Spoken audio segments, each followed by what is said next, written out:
Well, good morning, everybody. Welcome to Having a Cup of Coffee, talking about guitar stuff. So, a couple things. We do have a Whatnot auction coming up on whatnot.com after our live stream tomorrow night, on Thursday night. So, if you haven't checked out the other channel, the other YouTube channel, make sure you do that. DylanTalksTone. It's youtube.com/DylanTalksTone. And then also check out DylanTalksTone.com to buy pickups and stuff, because that's what we really do. And then, of course, we're going to have a whatnot.com auction tomorrow night. Oh, I'm not awake yet. Okay. Oh, literally. Whoa. Jeez. Another sip of coffee. All right. So we're going down a little bit different road today. We get a lot of comments and a lot of questions in our chat on the website. And of course, after 13 years of doing this, the questions are very similar. And I think about the way content works on YouTube, the way the things that we're interested in sort of goes in cycles. The last couple of weeks has been very dominated by this Fender thing, but really, it's kind of always like that, right? And the questions that we get on the website often, the most asked question are, what DC resistance is this particular pickup that you make? Like, that's the most one. And so it made me think about it, like, why we should probably, one of the reasons why the internet is so critical, like people are so critical of various choices and stuff, is because it's possible that we're always asking the wrong questions and not focusing on the right thing about the instrument. Okay. We've accidentally, because of the way the internet works and searches work, we've trained ourselves and trained our search engines to focus on the wrong stuff, right? These are tools for making art. That's what they are. We should be creative with them. And while a good tool is important, we're going to get into that, the art is really what it should be about. And so the guitar should be so good that, or it should be good enough that you forget about it, sort of. Like, you're drawn to it to be creative with it, but really when we're playing guitar, none of these individual features should stick out enough to, like, be distracting, right? I don't like guitar strings that I notice. I want them to just kind of disappear into the guitar, for example. And it's not because the details don't matter. The details all make up the whole, obviously. But the art of that, or the goal of that, should be that each of those details all work together in a guitar that's so good that we forget that each of the details exist and the entire experience just sort of takes over. We do this with all kinds of stuff, right? Obviously, guitars, we just over focus on each individual feature. In the knife community, people worry about, like, HRC hardness of a certain steel or how the hardness was done, and they don't think about blade geometry and the overall working thing of the knife. People talk all the time about, in the watch stuff, about I don't know, there's all kinds of goofy little things people care about with watches, cars, cameras. Now, and all of these things have various specs that sort of matter, right? Like, what kind of autofocus a camera has can make it easier or harder to do your job. Does your watch have a chronograph so that you can time things? Is your watch accurate? That's important. Those are the kinds of things, like, does your knife have a lock or not? Because depending on where you live, that might matter. So there are features that matter, but somewhere along the way, we have moved into this thing where it's like each feature is its own finished product. And if our guitar doesn't have all of these features, then it's just not good enough. Which is sort of weird, pickup resistance, capacitor values, pot values, saddle material, fretboard material, fret material, body woods, what our bridge block is made out of, all of these things. And if you look at a spec sheet, and if the guitar doesn't have the best of one of these things, and we're not talking price point here, we're just talking what's on the spec sheet, because all these things are available at different varying levels of quality at varying price points. We just look for this stuff, and if it doesn't have it, then it's not good enough. And the bottom line is this: most of you are going to play, most of us, I should say, are going to play with our tone knob on 10 and our volume on 10, and none of it's going to matter. And not none of it's going to matter, but a lot of those things are going to become irrelevant to our overall tone. We're going to be listening to all these demos on our iPhone. I joke about how my pickups are iPhone speaker approved. It's just one of those things. And you can measure anything, right? Like you can measure down to the tiniest degree anything, but is it a meaningful measurement? Okay. Pickup resistance is not a meaningful measurement. It can be generally, but for the reason that most people ask the question, it is not. I will tell you right now, because I have a lot of experience with this, that 90% of the people that ask the question about pickup resistance, for example, are asking it for the wrong reason. And the answer to that question is irrelevant to why they want to know the answer to the question. It's irrelevant to how it applies to their instrument. Okay? 90% of people who ask it want something hotter or not as hot. Okay, well, that's an irrelevant statement.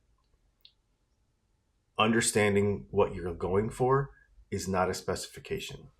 Understanding how something applies to your guitar is not, well, it's not always a specification. Most of the time it's not, actually.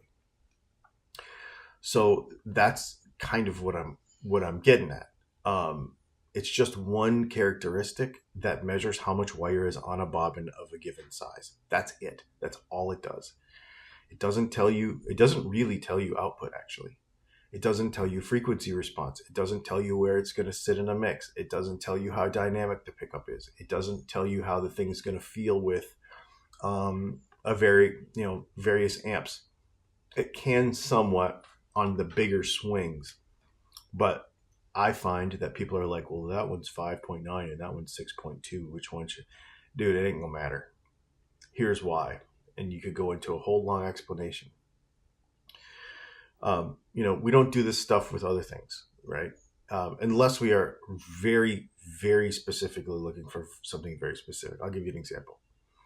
You do not go to the dealership shopping for your next car and say, hey, how many grams are the pistons in that car?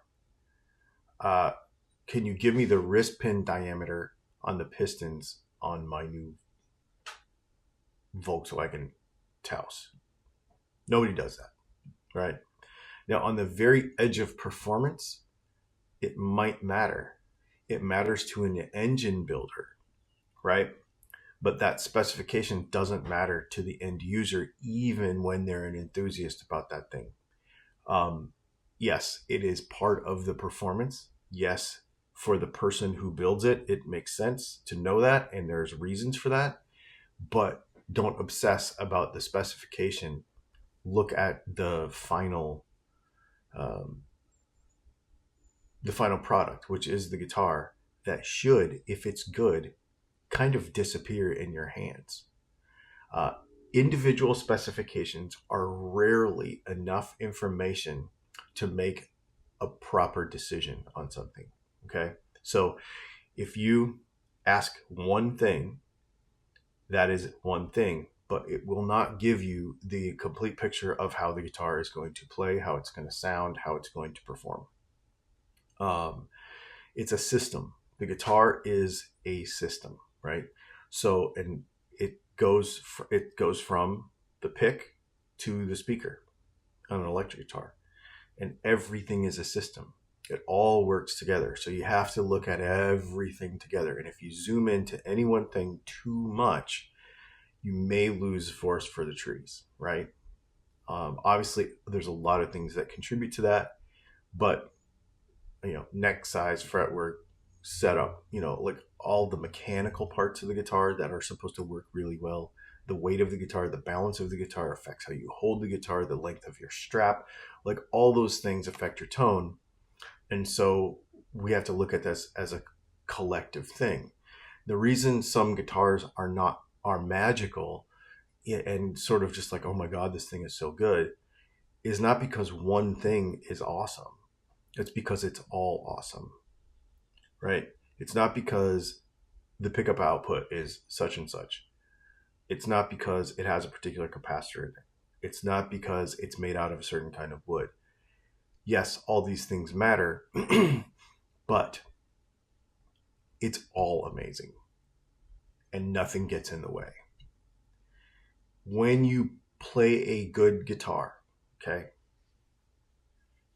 this is why an excellent instrument, a truly excellent instrument. I'm not talking about a just as good as instrument. I'm not talking about comparing one guitar to the other, but standing on its own, a very good guitar, an excellent guitar, sort of like disappears in your hands, and it's what we're all going for. And in that moment, we're not worried about capacitors. We're not worried about the resistance of the pickup. We're not worried about the gauge of steel that our Telecaster bridge is made of, right? And then the next thing you know, 3 hours disappeared. The goal of putting together an excellent instrument is to get to that point. And when I encourage people to buy a quality instrument and to buy quality products to put into their instruments, it's not because we want everybody to play fancy stuff. It's because we want to get to that goal of that. Forgetting what the guitar is and just literally playing. Now, quality products, components, you buy a set of our pickups and you put them in there, and that's going to be a part of that. You buy a good nut and you set up your guitar properly, and that's going to be a part of that. Because the irony of all this is those little details do matter, but don't zoom in on all of them so much that you forget the forest for the trees. The idea is here, when we buy quality products, we don't cheap out. And I'm not mentioning any prices here. We're not talking about any price points, because it could be present in certain ways in a lot of areas, right? We're trying to remove the limit to this experience. If your guitar limits you in a particular place, then you're not going to get to this place of like Guitar Zen, right? Because that's what we're all kind of going for. So oftentimes buying quality parts and quality products will remove those limits. That's the real reason why it matters. So just think about that. Zoom out, look at your guitar as a system. And when you shop, don't shop a spec sheet in the sense that if it doesn't have this, I don't want it. Look at how everything works together. There are certain decisions that are made on guitar builds that are for a reason, that cascade down somewhere else, right?